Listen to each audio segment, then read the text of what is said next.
We ended up taking a breastfeeding class, which my husband wasn't going to attend, but we were doing a new baby class right before that. And then the instructor suggested he stay because it was such a commitment as a couple that it was good that he recognized how much work was involved. And I was ultimately really glad that he was there because he's the type of person who wouldn't recognize how taxing something was unless someone else other than me told him. So the fact that he was there to witness all of just the commitment and what it takes to, initiate breastfeeding was good. So it helped.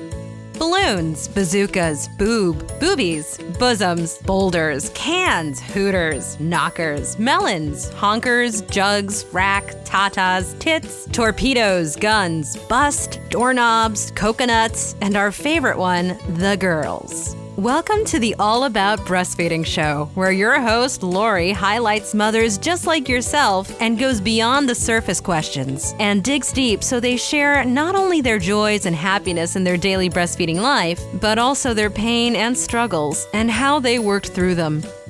Episode number 145. Welcome to All About Breastfeeding, the place where the girls hang out. I am your host, Lori J. Eisenstadt, IBCLC, which stands for International Board Certified Lactation Consultant. All you need to do is go to allaboutbreastfeeding.biz, and there you can learn the many ways that I can help you with any breastfeeding challenges or concerns or questions that you have. I want to remind everyone that you can be a part of our All About Breastfeeding community just by going to Facebook. You do a search for the 4 words, All About Breastfeeding Community, and you ask to join. And you can be a part of the 300 members in the All About Breastfeeding Community Facebook group. It's a great group, and you can get support through your pregnancy, up until your birth, and until afterwards when you have your baby on all things related to breastfeeding. The moms in the group are really great in helping to support one another. So I just love the group and I invite you to join with us. April 1st, 2017 is my new launch date for the All About Mothering membership site. If you want to learn more about what this is about, just go to allaboutmothering.com. You can sign up for a free ebook on breastfeeding, and you can learn how to win prizes on launch date April 1st, 2017. We have some Target gift cards, some products from 31 brand of pocketbooks and organizers, and a few other things, so check it out. On today's show, I'm going to introduce you to Chrissie that I met as being part of another Facebook group from one of my favorite podcasters, Natalie Ekdahl, and she is the host of the Biz Chicks podcast. I met Chrissie there. She had a couple of really cool breastfeeding stories to share, and I invited her on the show. I love how candid Chrissie is. She really just tells it like it is, and she does not hold anything back, which is what I really feel we all need to do for each other.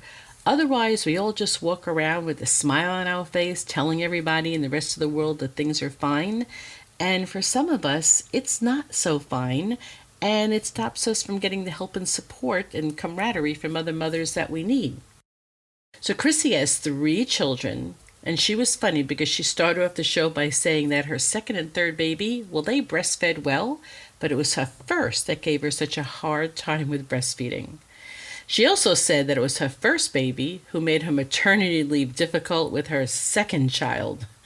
And I know she is not alone in this, but I appreciated her candor here too, as too many moms are busy trying to just make us believe that everything in their life is perfect, and they shy away from telling us their reality. Well, Chrissie has done a real service on today's show by telling us the truth that goes on behind her closed doors with her kids. I believe that it is so helpful for us to hear a wide variety of stories, as this lets us know that motherhood can be different than your neighbors and still be fine and still be normal, and also know that you are not alone. So let's get on to Chrissie's interview. Let's get started. Chrissie Wywrot is a content and social media strategist who works with passionate entrepreneurs focused on helping others and making a difference with their businesses. I would love to welcome you, Chrissie, to the All About Breastfeeding show. I'm happy to have you here today. Thank you. I'm happy to be here. Excellent. I always like to have my guests know a little bit of information about what life was like for you when the family that you grew up in. So can you share us a little personal info? Sure. So I grew up south of Detroit, so it's a suburb, so kind of a smaller town. I have one sister who is 6 years younger than me, so I lived for 5 good years as an only child. Loved being in the spotlight. There's lots of videos of me sticking my face in cameras and being in front of fireplaces, dancing and singing. Just absolutely like being the center of attention, and was big into sport. Ended up going to college and then getting into sports. So I worked in sports for quite some time, but I was always, basketball, volleyball, track, tennis, all that good stuff. So, do you feel like your sister had a lot to compete with? It was interesting. Being 6 years apart, we never really were in the same life stage. Parents wanted to have kids closer together, but had a tough time. I was literally like the first try baby. And then they wanted a second child 3 years after me, and it just didn't work out. And so we were never in the same school, never in the same circles. So it actually took until we were both adults to even really have common things to talk about. And she still kind of treats me more as a mother figure than sister. But yeah, we're very different personalities. So I'm the outgoing, in your face one, and she's definitely the more reserved, introverted one. Well, lucky for her, it probably worked in her favor, because it sounds like she would have had a lot to live up to. Yeah. She ended up majoring in telecommunications. So she did movie production and things like that. We're definitely have our own sets of strengths for sure, but it's why I ended up, I think it was one of the things that drove me to have kids so close together. I wanted my kids to be peers and be able to grow up together. So my kids are definitely close in age. Yeah, I mean, it's interesting because my mother had 5 kids and she had them all close together. And yet that same kind of thinking didn't necessarily work out for her. She had, 5 kids in about 12 years. So by the time she had the 5th child, the oldest one was almost 12. Yeah. And so the younger one, my baby sister Joanne, she practically grew up like an only child, even though she had 4 kids above her that weren't even that far apart. But my brother was the one above her. And then the next sibling was me. And then so at that point, there was like almost 5 years in between. Mm-hmm. And when you have an 8-year-old and then you have a 13-year-old, we are just like you and your sister, definitely in different worlds. Yes. And then by the time she was 12, I was moving out of the house. So, but as adults, we've gotten closer. So it sounds like that's what happened with you and your sister. Yeah, for sure. Were you one of those people who knew what it is you wanted to do in your adult life when you were a kid, or what you're doing now, is that totally different than what you might have expected to be doing? That's a good question. I always wanted to work in athletics, and then writing was always in the center of what I was doing. So I guess from the skill side of it, I always knew I wanted to be a creative, although now I would say I'm kind of a creative analytic. I have analytic side of my brain. I'm a strategist, but at the same time, I'm a writer and an artist and all that. So I always knew I wanted to write. I mean, you can go through my memory boxes and there's quote unquote books and stories, and I would write up newspapers and deliver them to the neighbors and things like that and illustrate them. And my grandfather was a newspaper man, so I always wanted to be a writer. And then I just developed a passion for sport, and so I wanted to work in sport. But I didn't want to be a journalist because I didn't want to antagonize anybody. I ended up taking a tour of the old Tiger Stadium, which its last year was 1999. And I ended up working guest services there, but I saw that I wanted to do public relations. So that's how I drew the connection between writing and being a part of the team. And then I ended up, after college, working for the Detroit Lions, managing their website, which included a lot of writing and graphics and photography. So it brought all the skills I always knew I wanted to be together with the area and space I wanted to work in. We're going to switch gears. And I'd love to start talking about breastfeeding. And I always have an interest in finding out if you've ever had the conversation with your mom, asked her if you were breastfed. I knew I wasn't. My mom, the way she would always put it is I was just never comfortable with that. And so we were bottle fed from the beginning. So when I went into, when I was pregnant with my first, I assumed I was not going to breastfeed. I think it was just something that I decided I wasn't comfortable with that. I guess maybe just because that's what I'd always heard. And I don't know. I just never really thought I would. And then I got talked into it, quote unquote, talked into it by a woman who I never would have pegged as someone who would breastfeed. Because I think in my mind, I just had this image of people who would breastfeed. And she was actually the wife of one of the players of the Detroit Lions. And we were talking about it, and she had just had her third baby. And she said she breastfed all of her kids. And even if you only breastfeed for weeks, that there was a benefit. And so at that point, I decided I would try it.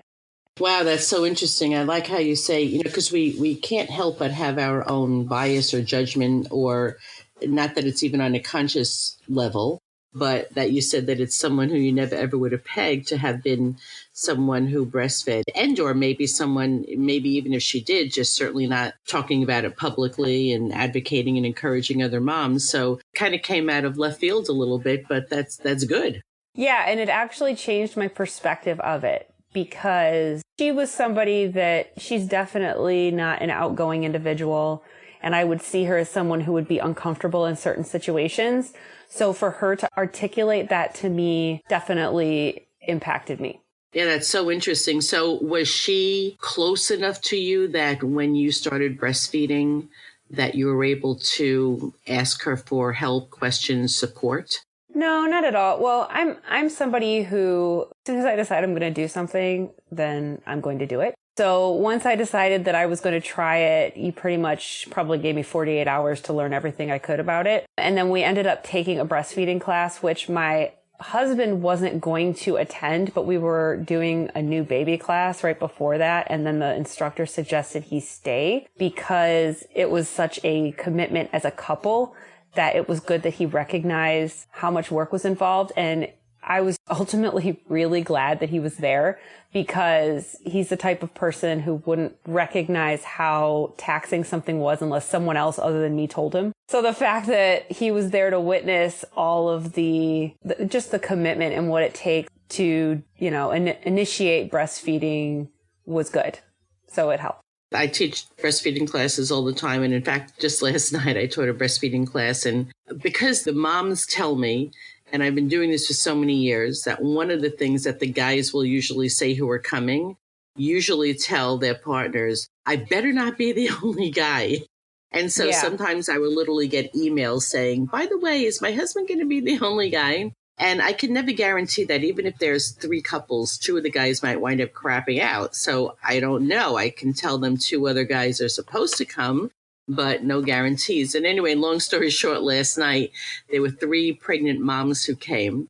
And one came with her husband, and the other 2, one came with her mom and one came with a girlfriend because the husbands were not available for whatever reason. And it's the first thing. I'll just call him, let's say, Michael. It's the first thing Michael said is like, as everybody sat down, he looked at his wife and he's like, so I am the only guy.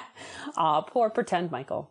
I know. But then, and then I also look at him and I say, and I'm going to ask you to talk. I want you to participate. But I always love it because at the end, it's very rare for the guy to say anything but, wow, I'm actually glad I came because there's so much more that I had no idea about. And I know this is, I didn't really know that I needed to do anything to support her.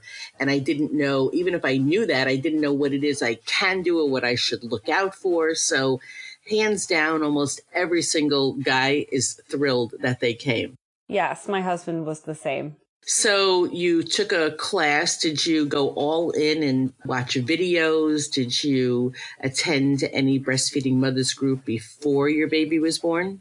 I did not. So the funny thing is, I have 3 kids and my oldest is now in 1st grade. She's 6. So it's been a while since that first experience.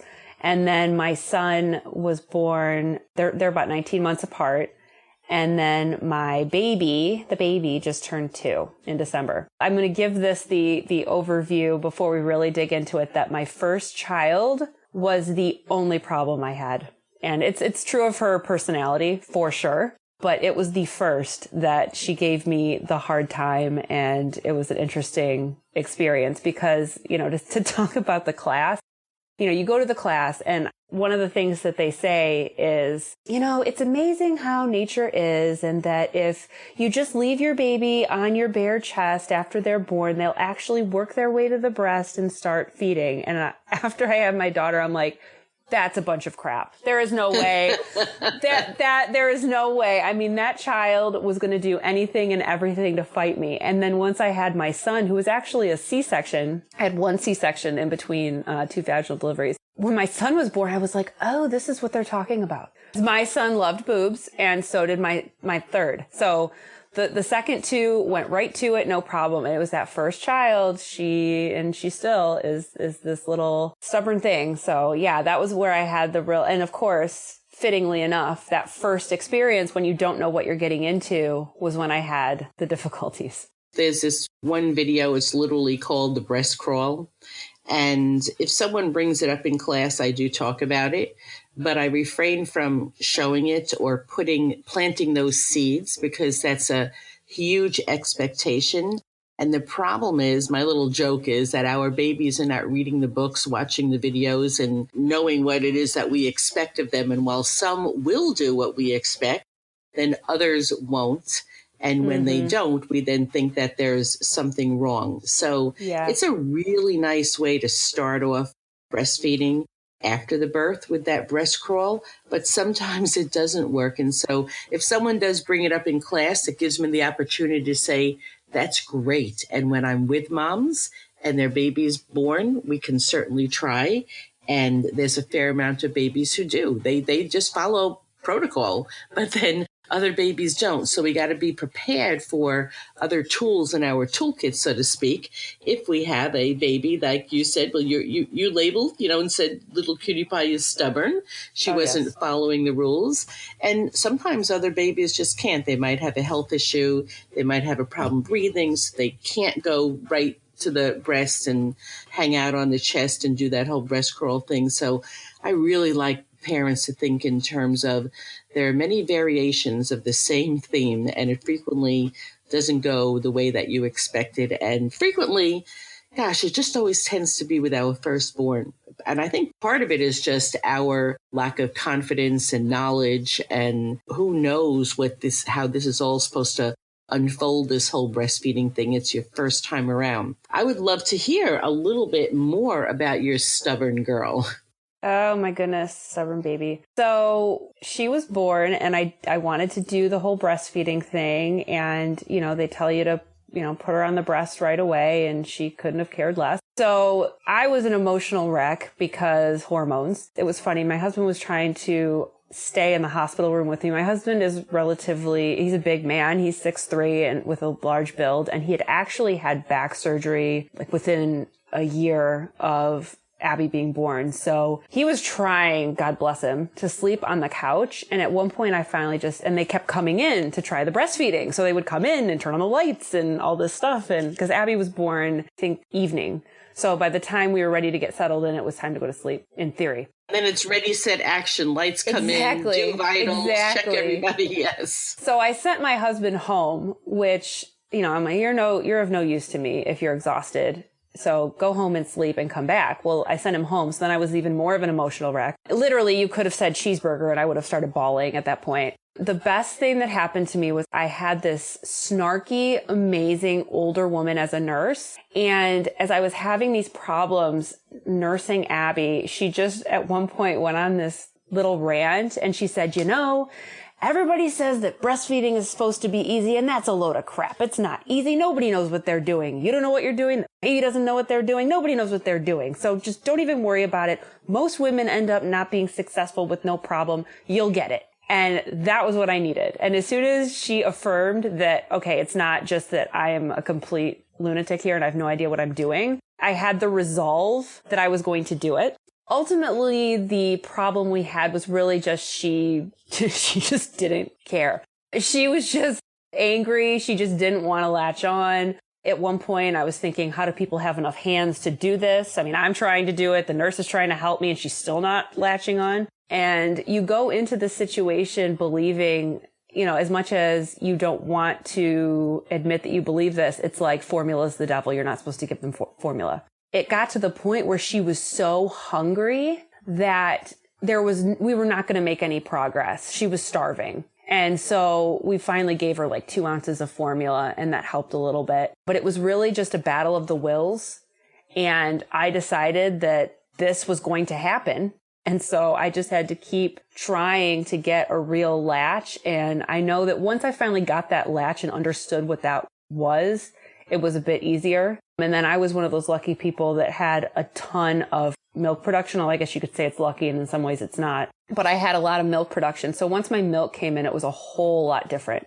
But as far as just her wanting to suckle and just wanting to suck, she didn't want to. She had no interest. So by the time you left the hospital, what was your feeding plan? I believe that by the time we left the hospital, she had nursed once successfully, once or twice. And you'll have to forgive me that I don't remember exactly how we continued, but I'm pretty sure that once my milk came in, she was good. And then we were successful breastfeeding until she actually hit like 5 or 6 months. This was the child that literally went on strike from breastfeeding multiple times throughout her first year. She went on strike. That's where I really reached out to La Leche League and reached out online and things like that, because I was determined to go a year, and I had successful breastfeeding at the outset, and she just decided that she didn't want to. So tell us, because there's a lot of listeners who are not even yet pregnant, some who are pregnant, and some who have new babies. So tell us a little bit about a strike, because to people who aren't breastfeeding a baby, they have no clue what you mean. Okay, so it's the most frustrating thing, because once breastfeeding is established, it is the best thing in the world because it is so easy, in the sense that once you and your baby have the rhythm and you figured it out, your milk's in, all that, it's so much different than having to heat up a bottle and having to do all that. Your kid's hungry and you feed your kid. It's fantastic. When you get to a strike, your baby just decides that he or she does not want to nurse. And there's no rhyme or reason. He or she just decides, I don't want to nurse. I'm angry. And when you try to put me at the breast, I say no. And I don't know what others do, but for us, you get to the point where the kid has to eat. And I was a working mother, so she was taking bottles when I wasn't with her. So it ended up where we would have to give her bottles. And then it got even worse, because then she was getting the milk through a bottle and she just didn't want to nurse. So, I know that there are some children who will nurse for upwards of 2 years because they just love the contact and the intimacy. And that was not my child. She just wanted the milk. And so she ultimately decided that it was too difficult to get the milk through the breast, and she liked it through the bottle better. And so she didn't want to nurse. It sounds like, if I'm hearing you correctly, that was after several bouts of nursing strikes. So there was some nursing strikes where all of a sudden one day when feeding, she was saying no, but then you got some help and she found her way back to the breast again? She went on, I think, her first major strike around 5 months. And after 3 kids, I can now say that my supply takes a huge dip after about 6 months of breastfeeding. So I have a very consistent production level until once I hit about 6 months, it starts to go down. And then obviously that's difficult because your kid's need for milk goes up, their need for sustenance. But yeah, I hit a wall at that point. And so it was about 5 or 6 months that she decided she didn't want to. In hindsight, when you look back, do you suspect that her nursing strike may have been correlated with a much lower supply? Actually, that's what we worked out a little bit with the people who helped me. And it was all online, giving me these suggestions. I think I might have had a phone call, actually. It was super, super helpful because it was essentially helping me by recognizing that I needed to find a bottle that had a super low flow, because the problem was there was a twofold problem. And that's what's so great about reaching out to support. There's things that you wouldn't even think of that could be a problem. And it's just a matter of sometimes hashing it out. So we were giving her bottles, I think, of like 8 ounces. She's 5 months old. And we were using those like Medela bottles. And the flow was so fast that she was like guzzling all this milk down. And she would have all this milk throughout the day when I was at work. And so then she had no real need to eat a lot at night. Then it started this chain reaction of like, since she wasn't nursing as much, my supply started to go down. So then when I would try to nurse her, the milk wouldn't come out as fast. And so then she'd get angry. And so it just ended up being this downward spiral. So it ended up to where we got different bottles with a slower flow and decreased the amount of milk we were giving her during the day. And we got back on track. What happened a little bit later? Like, how long did you continue being able to breastfeed her and provide your milk for her? She would go off and on after like 8 to 10 months. I think after 10 months, I just started I was mostly pumping at that point. And then with her, I think we switched her to regular milk late in her 11th month. So with each of my kids, I was mostly able to go the full year. It was most successful with my son. Today's show is being brought to you by allaboutbreastfeeding.biz. As an IBCLC, my expertise is in helping moms prepare for new motherhood, breastfeeding, and postpartum. I have several packages that I offer, and you can go to allaboutbreastfeeding.biz and find out just exactly how I can be of service to you. While on that page, you will find the link to the Breastfeeding Mothers Group. Now, I finished a group and I'm starting a new one. It's an online group and there's only room for a few moms. We begin meeting on Wednesday, February 15th. I like to keep the group small so we really get to know one another. There will be only 10 moms in a group and we meet with the same 10 moms for 8 weeks. So like I said, we really get to know each other. I facilitate the group and we talk about all things related to breastfeeding. Don't hesitate to join because the next one won't be starting until May. Okay, let's get back to the show where Chrissie tells us how wonderful her husband was in helping her in the early days postpartum. I want to backtrack a little bit because we talked about your husband going to classes and realizing that there's more to breastfeeding than he may have thought. So I want you to think about the early days. I know that you sent him home. He was tired, couldn't sleep well. But when you came home, can you think back to that first 2 or 3 or 4 weeks and think about some of the things that your husband may have done to help you with breastfeeding, help make it easier for you? Because even if when it's going well and our babies are latching on well and we're not in any pain and it's comfortable, it's still pretty exhausting taking care of a baby, recovering from birth. So I'm always interested to learn what partners do to help make it easier for the moms. Yes. Well, this one is so easy. I don't know if you're familiar with the 5 love languages, but my husband is an acts of service to the nth degree. And he also has cleaning nervous energy. I know there's probably many women jealous of me right now. I immediately am. Yeah. So when he gets nervous, he cleans. So it was funny because when I actually had my first child, I was in the hospital and I had sent him home and he had to come back. And they came around with like the birth certificate and he wasn't back yet. And people were asking, is there a husband and all that? He was just gone. He was cleaning the house. Like he was so nervous. He was cleaning the house. And then what's really funny is he locked the keys in the car with the car running. It was hysterical. He was so nervous. It was cute. But what he ultimately locked himself into is he was the equipment and bottle cleaner. So he would take all the pacifiers. Our oldest was the only one that took a pacifier too. So you can see how that was. The younger two, my second 2 kids, loved the breast. She was just pacifier child. So he would clean the pacifiers and the bottles and all the pumping stuff because at first I was an overproducer, so I had to pump.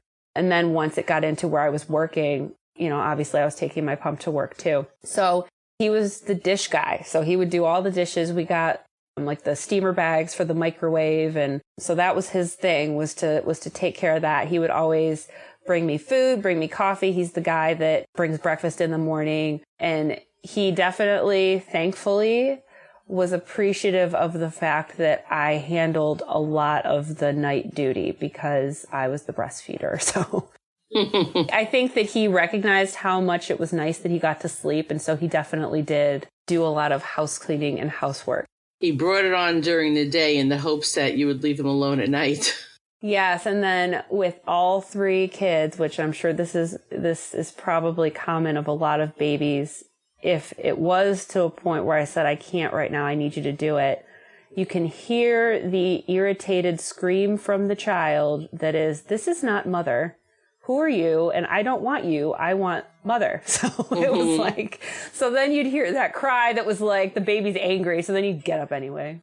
And I say that, nobody can see me, but I say that with a smile, because the reality is I actually tell parents it's not in your best interest for both of you to get up at night together, because lots of couples think that's very romantic. Yeah. And what happens is that then both of you are exhausted all the time, and it's far better to tag team. So if you're able to, it's much better for you to do what you need to do because you're breastfeeding the baby anyway. Let your partner help her sleep, and then they can be all that person to do all the errands running, the cleaning, the, honey, can you get me this? Can you get me this? Can you do that? Can you whatever?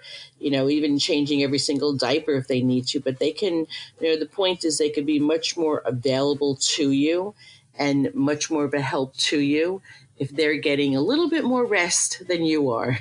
So yes. I laughed about it, but honey, just leave me alone at night so I can sleep. But it's actually a good thing. Now, there might be some situations where mom does need her partner. She is struggling with certain things. But if you're not, if you can let your partner sleep, they can be more available for you during the day. So I like when you say he was the dish guy, he's the cleaner. Yes. And you know what? That can not only saves you hours, but for most mothers, some of us just can't do this thing where people say, the dust will always be there, just leave it. And while we're sitting on the couch breastfeeding our baby, while the dishes are piling in the sink, the bathroom is looking rattier, it's really hard for us to sit and relax and just breastfeed and care for our baby if some of those things in the clutter is adding up, if that's bothering us. So if we have someone taking care of that, not only is the work getting done, but on an emotional level, it's enabling us to do what we really need to do and relax and just be with our baby. Yes. And it's even more true when you have subsequent children. Different ball of wax. That's a whole different ball of wax, because so now you have baby number 1, you're through the breastfeeding days, several years old. Now you have baby number 2. And even if breastfeeding is easier, and I think I heard you say you had a cesarean, you now have a toddler running amok around the house. So now you're like used to being a mommy and you're used to being in the groove, and now your baby's breastfeeding okay. But now you have another little human being to take after, right?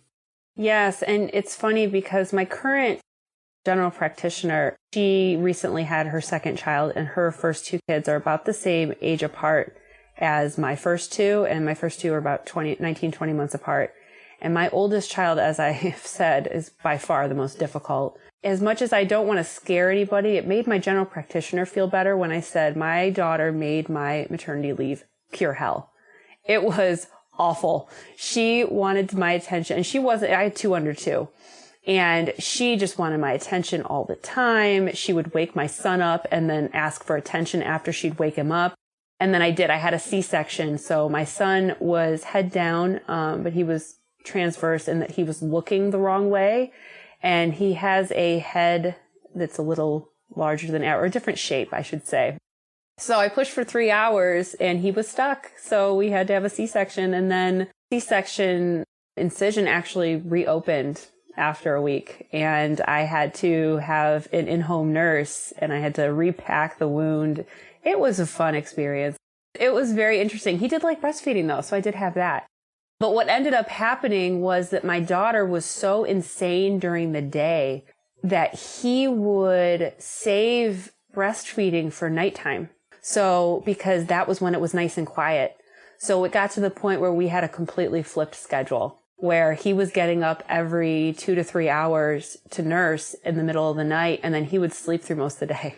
He was protecting himself. That was his thing. Yes, he still would do that. Yeah, they still have that relationship. But yeah, so that's what he did. So, yeah. Sometimes it's like I call it like being a Debbie Downer, and sometimes we might run the risk of scaring another person, but As a breastfeeding consultant, a childbirth educator, a birth doula, working with thousands of women over the years, probably the biggest thing that I hear moms say is that when the portrayal that they get is everything is beautiful, I felt blessed, having a new baby was wonderful, that when they have a baby and they're now living in their own reality show, part of the thing that really brings them down, makes us crazy, makes us angry, resentful, anxious, is because when it's not going picture perfect, we wind up thinking there's something wrong with us, something wrong with the baby, and we start doing that negative self-talk. And that's the reason why I love moms like you who are just being real and telling the truth, that doesn't always go so easy. Sometimes we're thrilled and blessed to have a baby, but it can be a degree of insanity. And what we really need to know, and it always bring me back to what the nurse had said to you. So I actually like that because it really lets us know there's nothing wrong with us. We're not crazy, that this is actually common, but it's just something people don't talk about. And they don't talk about it because nobody wants to make anybody else feel bad or scared. But in the reality is, most of us actually do far better with someone having planted that seed and talked about it, so that when our turn comes, we know we're not crazy. Yes. And, I don't even necessarily think we specifically go through that thought process of thinking there's something wrong with me. It's almost innate. Like there's just this level of disappointment. And I think that even if you don't realize it until somebody acknowledges that they're having the same problem or they're struggling through the same thing, that you feel that relief. And you're like, oh my gosh, thank you let's talk about it, and that's what my doctor was saying. I mean, I was there. I mean, my kids are much older now, but I was just talking to her, knowing her situation because she had been pregnant the last time I'd seen her. And when I started talking about how tough it was, you could see that she was glad, first of all, that someone else was going through it. It wasn't just her. But second of all, that it got so much better.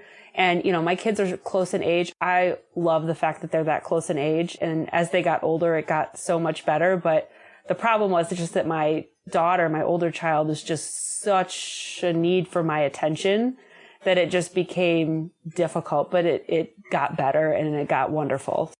What's very common in not just what we're talking about now, but many stages of parenthood, in that just someone tell me I'm not alone and remove that 50-pound weight that I've been carrying, thinking that, something's wrong here.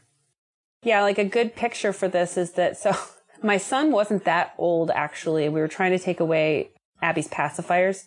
And so we went through this whole big thing, and we had friends over actually visiting my son. So he was relatively new, and we put her to bed, and she was just angry because we took the pacifiers away. And so she was upstairs screaming. And then we finally, it was quiet. And we're like, okay, good. And then we kind of hear her start to whimper and cry again. And my husband goes up to check on her. And all of a sudden I hear, Chrissy, we need new sheets. Oh, my child had coated herself in Vaseline. That's her awesome personality. So she was angry that we took away her pacifiers. So darn it, this seems like a great idea. So it was just... She really got your attention. I mean, and I blogged a little bit while they were that age. And I mean, there were days that she would literally just run from object to object in the house. Like it was from a sitcom. Like, I'm going to take this off the shelf and throw it on the floor. And then I'm going to take this and throw it on the floor. It was just... I loved my double stroller. Double strollers are the greatest thing ever. How old is she now? 6.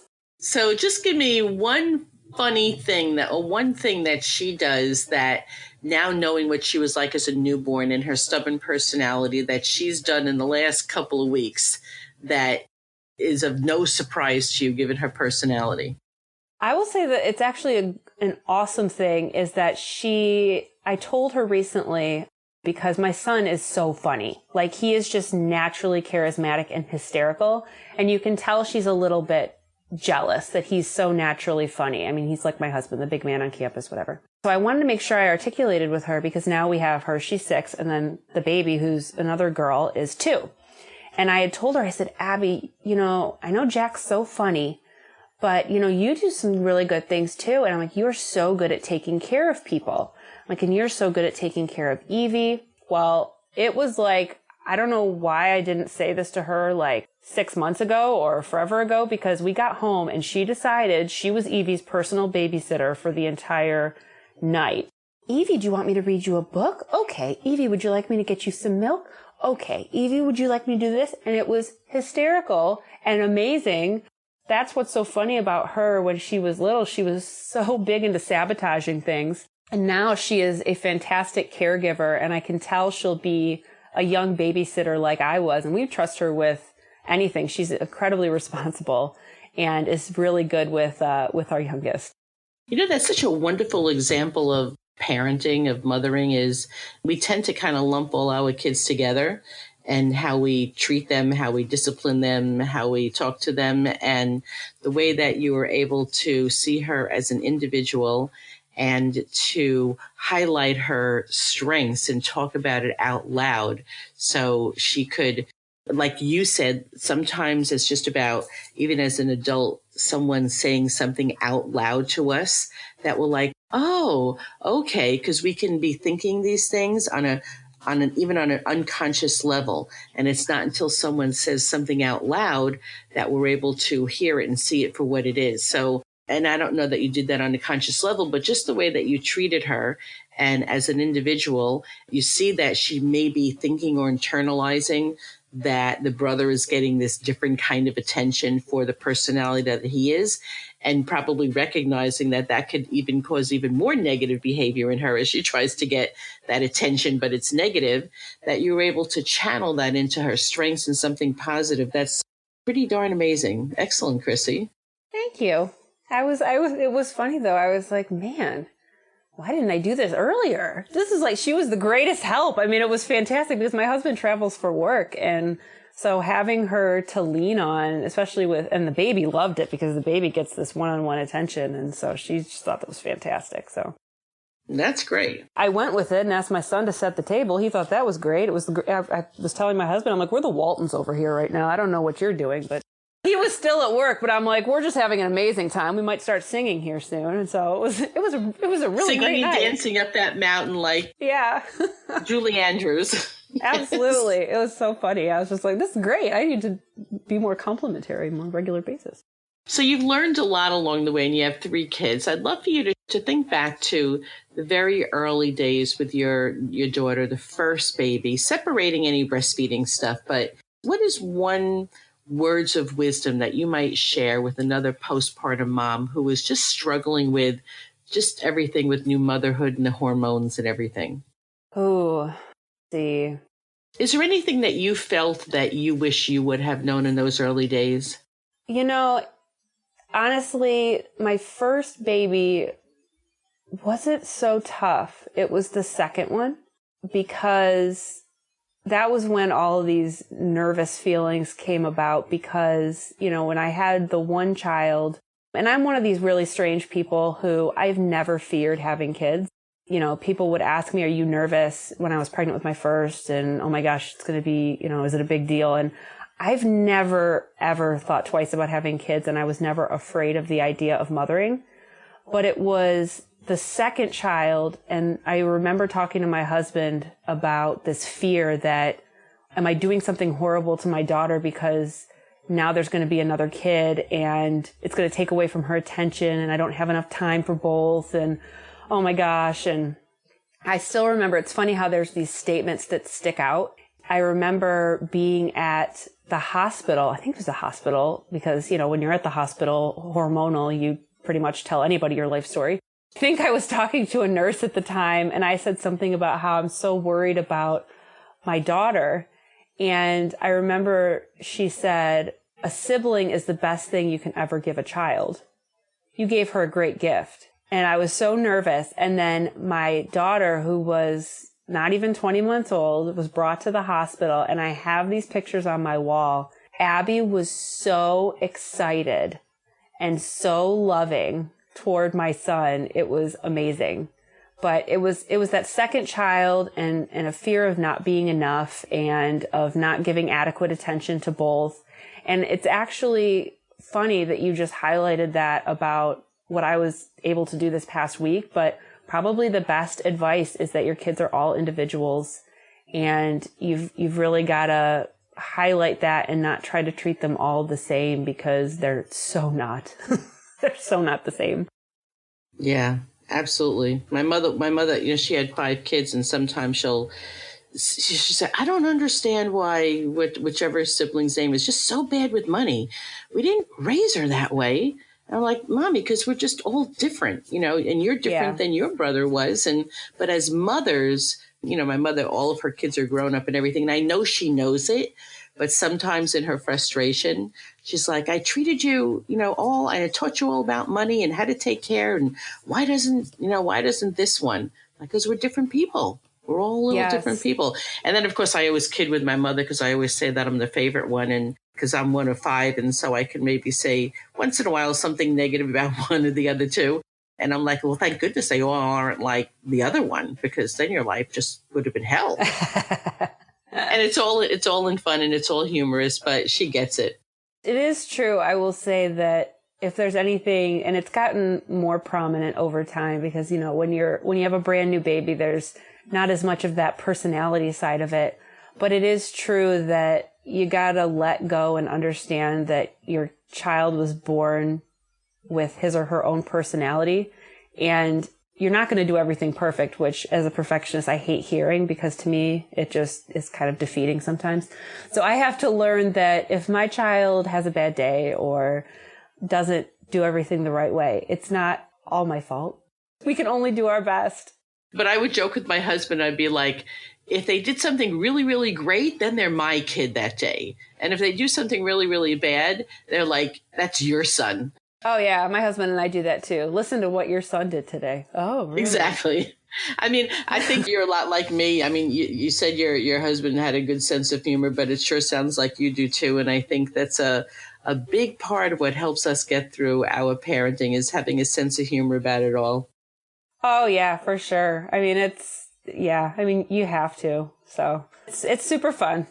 I would love for you to tell us a little bit about the work that you're currently doing. My business, I've been working on my own for a couple years. I've really been focused on my current business for the last year and a half or so. I work with service-based entrepreneurs, and I'm all in the digital space, and I help them connect with their audiences. So my philosophy is building trust and genuine engagement, because you hire and buy from people that you know, like, and trust. So I work with people in the digital space to get them known, liked, and trusted. Now, previously you were working for other people? Mm-hmm. Yes. What made the transition from working for other people to entrepreneurship? I've never done well with bosses.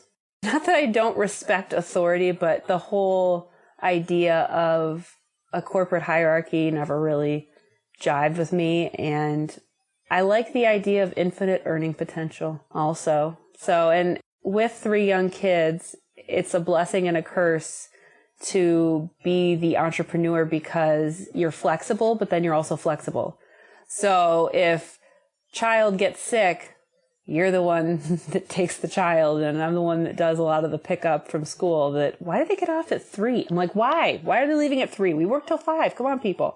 It's fantastic to be so flexible. And then, you end up being the one that takes a lot of the hits when the different flexible, like I'm taking my youngest to the pediatrician tomorrow morning because I can. So it's a great thing. And yeah, you're home anyway, and you don't have to tell the boss that you need to take off time. So you're it. Yep. Exactly, which is awesome, and it's a great feeling. And then sometimes, though, when it's like my youngest has tubes in her ears, and so last year at this time, she went through about 6 consecutive ear infections, and at one, I was just like, "Come on! I mean, we got to do something here. This is getting ridiculous, because every time then she gets sick again, and it was always me that had to stay home. So yeah." And sometimes it's like, you do think that if you did have a regular daily job, you would have gone through all of your sick days. You maybe would have been in jeopardy from a boss not being so, nice to you for all the time you're taking off, or you and your husband are fighting over which one gets to take off. So I imagine that, like you said, it's a blessing and a curse, but I'm going to guess that you probably still wouldn't have it any other way. Absolutely not. And it's interesting because, I'm in a major hustle phase of my business now. So, I'm growing and just hired somebody and all that. But, obviously my computer, my desk, everything is at home. And then with the fact that we get so much going on, I'm often working odd hours or, so you ask my kids what I do best and they'll say work. And, my oldest will set up her own desk and she'll, it's just funny. So they emulate it but it opens up for some good conversation about why we work, because we wouldn't have a house and we wouldn't have toys. So it opens up a good conversation for the purpose of work and why my husband and I do what we do to provide them with things. If any one of my listeners wanted to contact you for any reason, even ask you something like, how did you deal with that nursing strike? Or they were interested in the work that you're providing for others, how is the best way for them to contact you? They can reach out via email. It's Chrissie, CHRISSIE, at Chrissie Wywrot, which same first name, WYWROT.com. I would be happy to talk about anything breastfeeding related, work related, anything like that. Excellent. Do you have anything else that you wanted to add to this conversation that perhaps I did not ask you? Honestly, just there is such a mommy culture out there that you don't even realize until you're pregnant and about to have a baby. And especially if it's your first baby, there can be so much pressure that you didn't even know existed. And the big thing is just do you and do what works best for you. And if breastfeeding works for 2 months, but it worked for your best friend for 3 years, then so be it. Just do what works best for you and your kid and your health and his or her health. And that's the best. Excellent. That reminds me of what one of my previous guests said that I love, that I keep trying to tell myself each and every day now. And she said, you do you. Absolutely. Absolutely. And I thought that was perfect. The best thing anybody could tell you as a parent. You got to do you, walk your own walk, and no one else's kids are like yours. They don't parent your kids, and no one else is like you. You got to have your own unique relationships and pave it the way you do. Yeah, I would say, you want to tell me what I should do with my kids, but you're not going home with my kids. I'm going home with my kids. Oh my gosh, that's like honestly, I could do all kinds of stuff. One of my favorites is the fact that, when we are born with, just like with my oldest in breastfeeding, you're born with children who naturally gravitate towards certain behaviors. I have 3 iffy eaters, and I've gone over to other people's houses and their kids are eating fruits and vegetables and a wide variety of foods. I am just in awe. And one of the best things this mom said to me once is I said, wow, how does it feel to have kids that eat? And she said, it had nothing to do with me. It's just how they were born that way. Luck of the draw. Thank you for telling me that, because so many parents will get on their high horse about something their kid just does. Like, it's not my fault my kid only wants to eat things that are brown. I think when we speak like that and speak the truth and tell another mom that, there's no better gift that we could give another mother than to say, I didn't have anything to do with it. It just turned out that way. Absolutely. It's the greatest thing. I think it's fantastic. All right, Chrissie, I thank you so much for your time today to share yourself and your time and your stories. So my listeners will love hearing about your breastfeeding history. And if they are interested in anything that you do, I'm sure they will send you an email. Thank you so much. Thank you. Have you heard that Phoenix, Arizona is blessed with an amazing birthing center? Baby Moon Inn Birth Center is the best option for families who want access to midwifery care in and out of a hospital setting. You can experience birth in a comfortable home-like setting where natural birth is the focus. Laboring in water, being able to walk outside during labor, and enjoy the beautiful garden. This is what birth can be like for you. There is so much more to learn about Baby Moon. The staff would love to have the opportunity to meet you and would like to extend an invitation for you to attend a free Choices in Childbirth class and a tour of the birth center. All you need to do is call 602-314-7755. That's 602-314-7755 and ask for the tour dates. You can also go to allaboutbreastfeeding.biz/podcast And on the right-hand side of the page, you will see a link that will bring you to the calendar, and you can sign up for the tour yourself. When you come in for the tour, make sure that you tell them you found out about it from the All About Breastfeeding podcast, and you will be given a very lovely free gift.